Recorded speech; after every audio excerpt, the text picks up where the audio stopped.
Hello guys, आप सभी का मेरे यूट्यूब चैनल पर स्वागत है। तो गाइज जो हम मोस्ट इंपोर्टेंट जीएस के क्वेश्चन सॉल्व कर रहे हैं, जो कि हमारे टेट सीटेट सुपर टेट जितने भी टेट एग्जाम है और वनडे एग्जाम है उनके लिए ये मोस्ट इंपोर्टेंट क्वेश्चन है। हम केवल क्वेश्चन आंसर करेंगे, वन लाइनर क्वेश्चन आंसर। ठीक है गाइज, तो चलिए हम स्टार्ट करते हैं।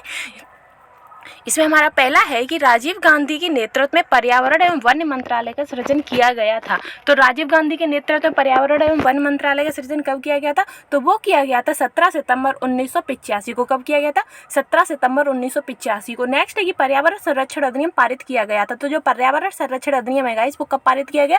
तो वो 1986 में क्या कहते हैं पारित किया गया था। नेक्स्ट है कि राजीव गांधी ने अपने शासनकाल में शुरू किया था क्या? गंगा कार्य योजना। तो ये जीएपी जो था 1985 में जो किसने स्टार्ट किया था? तो ये किया था राजीव गांधी ने अपने शासनकाल में शुरू किया था। आगे बढ़ते हैं। नेक्स्ट है कि इंदिरा गांधी द्वारा 1972 में विश्व की सबसे बड़ी वन्य जीव परियोजना का आरंभ किया गया था। वह कौन सी थी? तो वो थी वन्य जीव संरक्षण अधिनियम, जो कि 1973 में स्टार्ट की गई थी। तो ये किसने की थी? तो ये की थी इंदिरा गांधी के द्वारा की गई थी 1972 में। गाइस जो ये क्वेश्चन है ये आपके प्रत्येक टेट एग्जाम, जितने भी स्टेट के किसी भी स्टेट का एग्जाम हो, टेट एग्जाम, उन सभी के लिए मोस्ट इंपोर्टेंट है। सुपर टेट वगैरह सभी के लिए मोस्ट इंपोर्टेंट है। ये वन लाइनर है, क्विक रिविजन के लिए बहुत ही बढ़िया है। और गाइस अगर मेरी वीडियो आपको पसंद आती है तो प्लीज़ मेरे चैनल को लाइक शेयर एंड सब्सक्राइब कीजिए। ऐसे ही आपको लगातार क्वेश्चन आंसर मिलते रहेंगे। तो चलिए हम स्टार्ट करते हैं। नेक्स्ट है कि राष्ट्रीय हरित न्यायाधिकरण अधिनियम पारित किया गया था। तो राष्ट्रीय हरित न्यायाधिकरण अधिनियम कब पारित किया गया? तो ये 2010 में पारित किया गया था। कब? 2010 में। नेक्स्ट है कि प्रथम बार चौथी पंचवर्षीय योजना के दौरान जोड़ा गया था। तो चौथी पंचवर्षीय योजना के दौरान क्या जोड़ा गया था? तो वो जोड़ा गया था पर्यावरण को विकास के साथ। किसको? पर्यावरण को विकास के साथ चौथी पंचवर्षीय योजना में जोड़ा गया था। नेक्स्ट है कि भौमिकी प्रक्रिया होती है। जो भौमिकी प्रक्रिया होती है वो कैसी होती है? तो वो होती है अपक्षय। कैसी? अपक्षय। नेक्स्ट क्वेश्चन है। नेक्स्ट है कि जो पौधे सूर्य के पूर्ण प्रकाश में सबसे अच्छी तरह विकसित होते हैं तो वो कैसे होते हैं? तो वो होते हैं हीलियोफाइट्स। कैसे होते हैं? हीलियोफाइट्स। नेक्स्ट है कि प्रकाश की कम तीव्रता में सबसे अच्छे उगते हैं, उन्हें कहते हैं शियोफाइट्स। यानी कि जो प्रकाश के कुछ ज़्यादा प्रकाश हो और उसमें अच्छे तरीके से विकसित होते हैं तो उन्हें कहते हैं हीलियोफाइट्स। और जो कम प्रकाश की तीव्रता में अच्छे से उगते हैं उन्हें कहते हैं सीयोफाइट्स। क्या? सीयोफाइट्स। नेक्स्ट है कि वे जंतु जिनका रुधिर गर्म होता है और अपने शरीर का तापमान किसी भी वातावरण परिस्थिति में स्थिर बनाए रखते हैं, उन्हें कहते हैं। तो उन्हें क्या कहते हैं गाइस? तो उन्हें कहते हैं पक्षी स्तनधारी, यानी कि होम्योथर्मिक या एंडोथर्मिक। होम्योथर्मिक या जो और एंडोथर्मिक जो होते हैं वो उनका शरीर का जो गर्म खून होता है और वे अपने तापमान को किसी भी पर्यावरणीय परिस्थिति में स्थिर बनाए रखते हैं। आगे बढ़ते हैं। नेक्स्ट है कि वायुमंडल का ठंडा होना या गर्म होना प्रत्यक्ष सूर्यताप के कारण ना होकर निर्भर होता है। किस पर होता है? तो ये होता है भौमिकी विकिरण पर। तो जो वायुमंडल का जो गाइस गर्म होना और ठंडा होना होता है तो वो सूर्य के प्रकाश के कारण ना होकर वो किस पर निर्भर होता है? तो वो हमारे जो वायुमंडल है, हमारा जो पूरी लेयर है उसमें कौन सी जो भौमिकी विकिरण होता है उसके कारण होता है। यानी कि हमारी ये सूर्य की किरणें ऊपर से सूर्य की किरणें हमारे पृथ्वी के अंदर प्रवेश कर गई हैं। फिर यहाँ ये हमारी ओजोन परत की जो लेयर है, फिर वहाँ से जाती हैं विकिरणें और वापस आती हैं। तो इस आने जाने की जो क्रिया होती है इसके कारण जो हमारा विकिरण होता है भौमिकी विकिरण, उसके कारण हमारा जो पृथ्वी का जो वायुमंडल है उसका ठंडा होना या गर्म होना पाया जाता है। जैसे कि हमारे वायुमंडल में जो कार्बन डाइऑक्साइड है उसकी मात्रा अधिकतम हो गई, तो कार्बन डाइऑक्साइड की गर्म मात्रा होने की वजह से, और कार्बन डाइऑक्साइड होती है गर्म, तो उसके गर्म होने की वजह से जो हमारा ये मंडल है, क्योंकि इसकी गैस बाहर तो जा नहीं रही है, केवल अंदर आ रही है, तो ये अंदर ही अंदर है, जिसके कारण हमारी जो पृथ्वी है उसका क्या कहते हैं गर्म होने लगी और गर्मी ज़्यादा पड़ती है। तो गर्मी ज़्यादा पड़ने का मुख्य कारण क्या है? Carbon dioxide. आगे बढ़ते हैं। नेक्स्ट क्वेश्चन है। अब आते हैं कि मानव पर्यावरण संबंधी जो क्वेश्चन आंसर आते हैं उससे संबंधित क्वेश्चन करते हैं। तो इसमें हमारा पहला क्वेश्चन है कि मानव को सामूहिक जीवन प्रदान किया है। तो मानव सामूहिक जीवन प्रदान किया है किसने? पशुपालन ने। यानी कि जब तक इंसान किसी को पालता नहीं था और स्थायी बंदोबस्त उसने स्थायी रहना स्टार्ट नहीं किया था, तब तक वो इधर खाना बदोश की तरह जहाँ खाना मिलता है, जहाँ उसे रहने के लिए सही सुविधा मिलती है वो वहीं रहने लगता। लेकिन जब से उसने पशुपालन स्टार्ट किया तब से उसने सामूहिक जीवन व्यतीत करना स्टार्ट किया है। नेक्स्ट है कि खेती की सर्वाधिक पुरातन प्रणाली है। जो सबसे पुरातन प्रणाली है वो कौन सी है? तो वो है झूम कृषि। कैसी?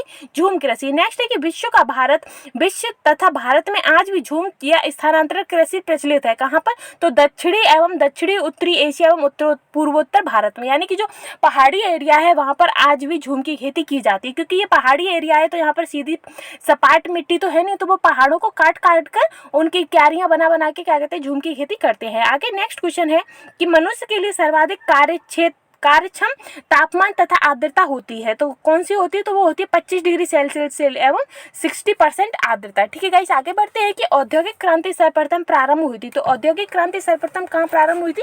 तो वो प्रारंभ हुई थी इंग्लैंड में। कहाँ पर? इंग्लैंड में। नेक्स्ट है कि सांस्कृतिक पर्यावरण के विभिन्न तत्वों का विकास एवं संवर्धन किस काल में संभव हुआ है? तो वो किस काल में संभव हुआ था? तो वो हुआ था कृषि विकास के विभिन्न चरणों एवं अवस्थाओं में। कब हुआ था? कृषि विकास के विभिन्न चरणों व अवस्था में। नेक्स्ट है कि मानव भूगोल के जन्मदाता की संज्ञा प्रदान की गई है। तो मानव भूगोल के जन्मदाता की संज्ञा प्रदान किसने की है गाइस?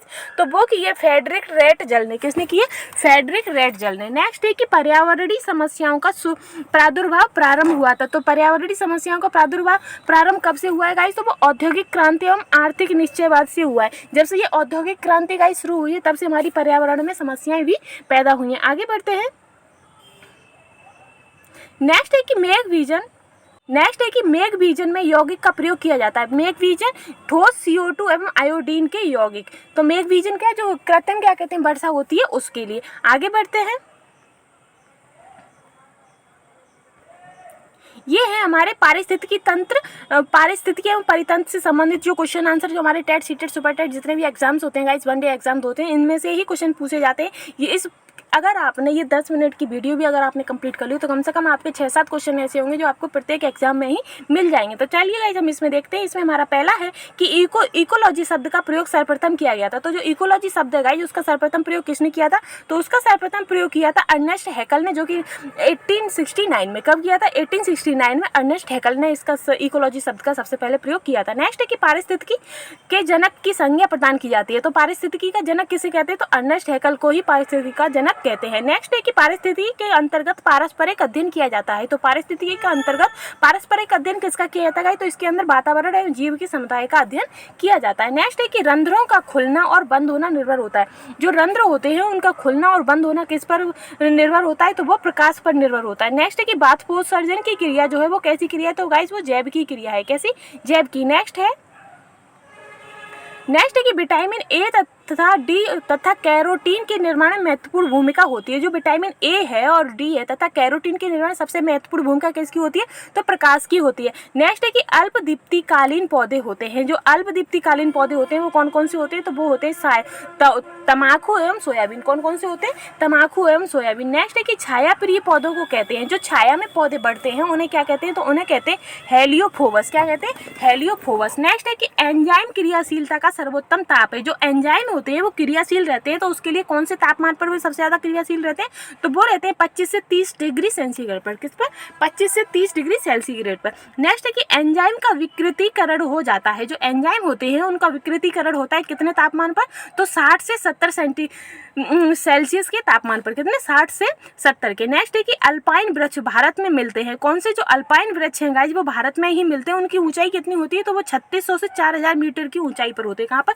3600 से 4000 की ऊंचाई की मीटर पर अल्पाइन वृक्ष पाए जाते हैं। आगे बढ़ते हैं। नेक्स्ट है कि स्थायी बर्फ लाइन की भारत में ऊंचाई है। जो स्थायी बर्फ लाइन है गाइस वो भारत में उसकी ऊंचाई कितनी है? तो 4000 मीटर की ऊंचाई पर स्थायी बर्फ लाइन मिलती है। नेक्स्ट है कि अंकुरण के लिए बीजों को कम ताप पर रखना कहलाता है। जो हम बीजों का अंकुरण करते हैं और उन्हें कम ताप पर रखते हैं तो उनका क्या कहलाता है? तो वो कहलाता है बसंतीकरण। क्या? बसंतीकरण। आगे है कि मृदु भूमि पौधों में प्राय पत्तियां बदल जाती है। जो मृदु भूमि होती है यानी कि जो रेगिस्तान होता है, जहाँ मिट्टी होती है, जहाँ पानी कम होता है, तो वहाँ के जो पेड़ पौधे होते हैं उनकी पत्तियां कैसी बदल जाती है? तो कांटों में। क्यों? कांटों में बदल जाती है। नेक्स्ट है कि आर्द्रताओं को मापा जाता है। जो आर्द्रता होती है उसे किस में नापते हैं? तो गाइस उसे नापते हैं सापेक्षिक आर्द्रता की प्रतिशत इकाई में। किसमें? सापेक्षिक आर्द्रता की प्रतिशत इकाई में। नेक्स्ट है कि वनस्पतियों के सड़ने से गैस निकलती है। तो जो हमारी वनस्पति सड़ती है गाइस तो जो सड़न से जो गैस निकलती है गाइस तो वो कौन सी गैस होती है? तो वो होती है मीथेन। कौन सी? मीथेन। नेक्स्ट है कि वायुमंडल में आर्गन गैस की मात्रा पाई जाती है। तो हमारे वायुमंडल में गाइस आर्गन गैस की मात्रा कितनी पाई जाती है? तो 0.93% आर्गन गैस है। और सबसे ज्यादा गैस कौन सी गाइस? तो सबसे ज्यादा गैस नाइट्रोजन ऑक्साइड गैस है। नेक्स्ट है कि पौधों की सभी पोषक तत्वों के युक्त कार्बनिक पदार्थ है। तो जो पौधों की सभी पोषक तत्वों के युक्त कार्बनिक पदार्थ होता है उसे क्या कहते हैं गाइस? उसे ह्यूमस कहते हैं। क्या? ह्यूमस यानी कि खाद। आगे बढ़ते हैं कि भारत में अवनलिका क्षरण से सर्वाधिक प्रभावित क्षेत्र है। कौन सा? अवनलिका क्षरण से। तो वो कौन सा प्रभावित क्षेत्र है? तो वो है मालवा पठार क्षेत्र जो कि चंबल घाटी क्षेत्र है। नेक्स्ट है कि संसार का सबसे बड़ा लोयस मैदान स्थित है। जो संसार का सबसे बड़ा लोयस मैदान है वो वो कहाँ स्थित है गाइस, तो वो चीन में स्थित है। कहाँ पर, चीन में। नेक्स्ट है कि वायु द्वारा उड़कर दूसरे स्थान पर पहुंची मृदा कहलाती है। जब वायु यानी कि जल के द्वारा कोई मिट्टी आती है तो उसे हम जलोढ़ मिट्टी कह देते हैं, लेकिन अगर वही मिट्टी वायु के द्वारा उड़कर एक स्थान से दूसरे स्थान पहुंचती है तो उसे क्या कहते हैं, तो उसे बातोड़ मृदा कहते हैं। क्या कहते हैं, बातोड़ मृदा कहते हैं। आगे बढ़ते हैं। नेक्स्ट है कि अधो मृदा मृदा के संस्तर को कहते हैं। जो अधो मृदा है उसे कौन सी मृदा के संस्तर कहते हैं, तो उसे संस्तर भी कहते हैं। क्या कहते हैं, संस्तर भी। नेक्स्ट है कि मृदा के औसतन कार्बनिक पदार्थ पाया जाता है। तो मृदा में औसतन कार्बनिक पदार्थ कितना है, तो 5% है। नेक्स्ट है कि प्राकृतिक आकिशन है जो वो क्या है, तो वो इंडोल एसिटिक एसिड है। क्या है, इंडोल एसिटिक एसिड है। आगे बढ़ते हैं कि क्लोरोफिल के निर्माण के लिए अति आवश्यक तत्व है। तो क्लोरोफिल के निर्माण के लिए सबसे ज्यादा आवश्यक तत्व क्या है गाइस, तो वो है मैग्नीशियम। क्या, मैग्नीशियम। नेक्स्ट है कि बाष्पोत्सर्जन की क्रिया के लिए आवश्यक तत्व, जो बाष्पोत्सर्जन होता है उसकी क्रिया के लिए सबसे आवश्यक तत्व क्या है, तो पोटेशियम यानी कि के। आगे बढ़ते हैं। आगे है कि वह मृदा जल जिसे पौधे अपनी जड़ों द्वारा अवशोषित करते हैं, तो वो करते हैं कैसे, केशकीय जल। कौन सी जल को पौधे अपनी जड़ों द्वारा अवशोषित करते हैं, तो केशकीय जल को। नेक्स्ट है कि जल धारण क्षमता सर्वाधिक होती है। तो सबसे ज्यादा जल धारण क्षमता कौन सी मिट्टी को होती है, तो मटियार मिट्टी को होती है। कौन सी, मटियार मृदा में। नेक्स्ट है कि जलाक्रांत मृदा में वनस्पतियां पाई जाती हैं। जो जलाक्रांत मृदा होती है यानी कि जहाँ सबसे ज्यादा पानी होता है उस वहाँ पर कैसी वनस्पति पाई जाती है, तो गाइस वहाँ पे मैग्रोव वन पाए जाते हैं। कैसे, मैग्रोव। नेक्स्ट है कि पौधों की वृद्धि एवं मृदा के हिस्से पोषक तत्वों का अवशोषण सर्वाधिक पीएच मान होता है। तो कितना होता है, तो वो होता है 6.0 से लेकर 7.0 का पीएच मान होता है। नेक्स्ट है कि सर्वाधिक उर्वरता को धारण करने वाला मृदा है। जो सबसे ज्यादा उर्वरता को धारण करता है वो कौन सी मिट्टी होती है, तो वो होती है मटियार मिट्टी यानी कि क्ले। आगे बढ़ते हैं। नेक्स्ट है कि सर्वाधिक उर्वरक मृदा एवं मिट्टी है। तो सर्वाधिक उर्वरक एवं मिट्टी कौन सी, तो दोमट मृदा और जलोढ़ मिट्टी है। ठीक है गाइस, आगे बढ़ते हैं कि चूना पत्थर मृदा में उगने वाले पौधों को क्या कहते हैं। जो चूना पत्थर मृदा में उगने वाले पौधे होते हैं उन्हें कैल्सिकोल्स कहते हैं। क्या कहते हैं, कैल्सिकोल्स। नेक्स्ट है कि सर्वाधिक कार्बनिक पदार्थ पाया जाता है। तो सर्वाधिक कार्बनिक पदार्थ कौन किस में पाया जाता है, तो वो पीट मृदा में पाया जाता है। नेक्स्ट है कि श्वसन मूल मिलता है। तो श्वसन मूल कहाँ मिलता है गाइस, तो वो मिलता है मैग्रोव वनस्पति में। श्वसन मूल क्या होता है, जैसे कि ये हमारा पेड़ है, ठीक है गाइस, ये हमारा पेड़ हो गया, बताती हूँ आपको। जैसे कि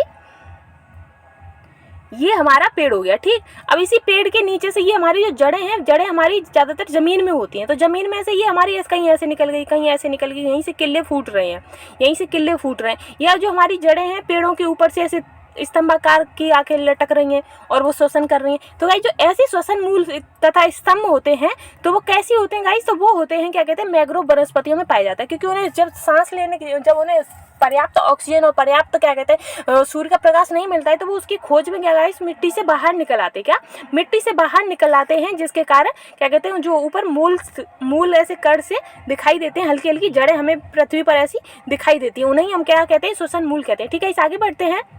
नेक्स्ट है कि पूर्ण मूल तथा स्तंभ परजीवी हैं। तो पूर्ण मूल तथा स्तंभ परजीवी क्या है, तो क्रमशः ओरोवेंकी तथा अमरवेल है। क्या, ओरोवेंकी तथा अमरवेल है। अमरवेल होती है वो पेड़ पौधे होते हैं, उनके ऊपर ऐसी एकदम छा जाती है और उन्हीं पेड़ों से ही वो अपने सारे पोषक तत्वों को ग्रहण करती है। नेक्स्ट है कि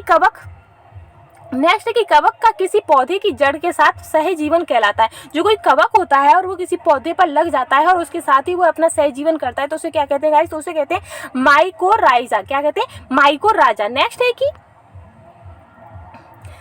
है कि कीटवच्छी पौधे अपना भोजन स्वयं बना सकते हैं या नहीं। जो कीटवच्छी पौधे होते हैं क्या वो अपना स्वयं भोजन बना सकते हैं, तो हाँ। नेक्स्ट है कि यूट्रिकुलेरिया और नेफेथिन्स या डायोनिया एवं ड्रोसेरा पौधे हैं। तो ये कैसे पौधे हैं गाइस, तो ये कीटवच्छी पौधे हैं। कीटवच्छी, ये गाइस वाला क्वेश्चन बहुत ज्यादा इंपॉर्टेंट है और काफी बार पूछा भी गया है। फिर नेक्स्ट है कि आम के वृक्ष पर अद्रतना परजीवी है। तो कौन सा अद्रतना परजीवी होता है, तो वो होता है लॉरेंस। क्या होता है, लॉरेंस। आगे बढ़ते हैं।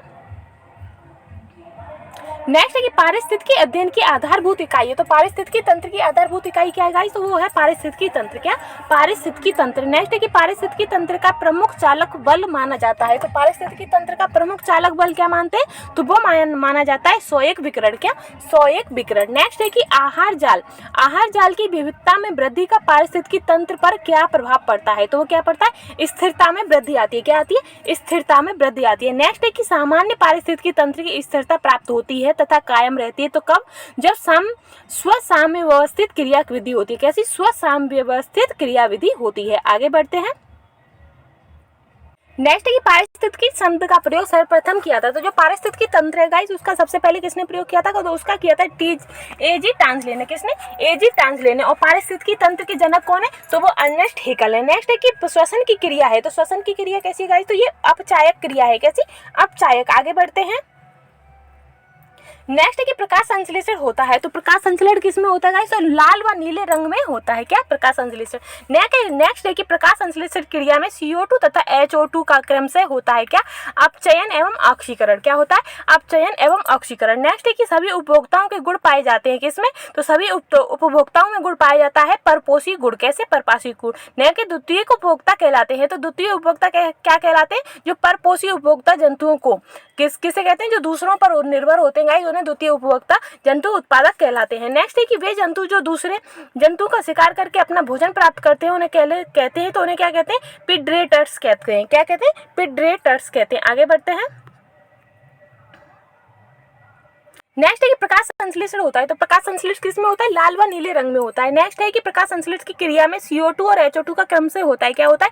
अपचयन एवं ऑक्सीकरण होता है। नेक्स्ट है कि सभी उपभोक्ताओं में गुण पाए जाते हैं। तो सभी उपभोक्ताओं में कैसे गुण पाए जाते हैं? तो परपोषी गुण पाए जाते हैं। फिर है कि द्वितीय उपभोक्ता कहलाते हैं। तो द्वितीय उपभोक्ता क्या कहलाते हैं गाइस? तो वो परपोषी उपभोक्ता जंतुओं को कहते हैं। क्या? द्वितीय उपभोक्ता। नेक्स्ट है कि वे जंतु जो दूसरे जंतुओं का शिकार करके अपना भोजन प्राप्त करते हैं तो उन्हें क्या कहते हैं गाइस? तो उन्हें कहते हैं प्रीडेटर्स। क्या कहते हैं? प्रीडेटर्स। नेक्स्ट है कि कुछ जंतु शाकाहारी और मांसाहारी दोनों होते हैं तो वो कहलाते हैं। तो वो क्या कहलाते हैं गाइस? तो वो सर्वभक्षी कहलाते हैं। क्या? सर्वभक्षी। आगे बढ़ते हैं। नेक्स्ट है कि प्रकृति का मेहतर। तो प्रकृति का मेहतर किसे कहते हैं गाइस? जो अपघटक व कवक होते हैं गाइस उन्हें प्रकृति का मेहतर कहते हैं। नेक्स्ट है कि जीवी एवं अजीवी घटकों में संबंध स्थापित करते हैं। तो जीवी एवं अजीवी घटकों में संबंध कौन स्थापित करता है गाइस? तो वो अपघटक स्थापित करते हैं। नेक्स्ट है कि किसी भी पारिस्थितिकी तंत्र में एक निश्चित समय में अजीवी पदार्थ की मात्रा को संज्ञा प्रदान की गई है। तो कैसी? तो खड़ी अवस्था। नेक्स्ट है कि खाद्य श्रृंखला में ऊर्जा का प्रभाव होता है। तो खाद्य श्रृंखला में ऊर्जा का प्रभाव कैसा होता है? एक दिशीय होता है। नेक्स्ट है कि संपूर्ण समुदाय के सभी जीवों में संबंध स्थापित करता है। तो क्या? खाद्य जाल। जो खाद्य जाल होता है वो संपूर्ण समुदाय के सभी जीवों में संबंध स्थापित करता है। नेक्स्ट क्वेश्चन है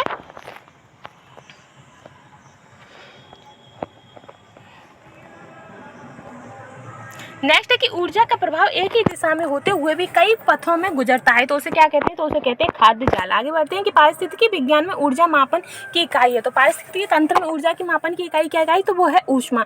नेक्स्ट है कि प्रकृति की एक क्रियात्मक इकाई है। तो क्या है? पारिस्थितिकी तंत्र। नेक्स्ट है कि पारिस्थितिकी तंत्र की विचारधारा को कार्ल मोवियस तथा होवस ने संज्ञा प्रदान की है। तो कैसी संज्ञा प्रदान की है? तो क्रम से बायोसिनोसिस तथा माइक्रोकोशम की संज्ञा प्रदान की गई है। किसकी? सिनोसिस तथा माइक्रोकोशम की संज्ञा प्रदान की गई है। आगे बढ़ते हैं।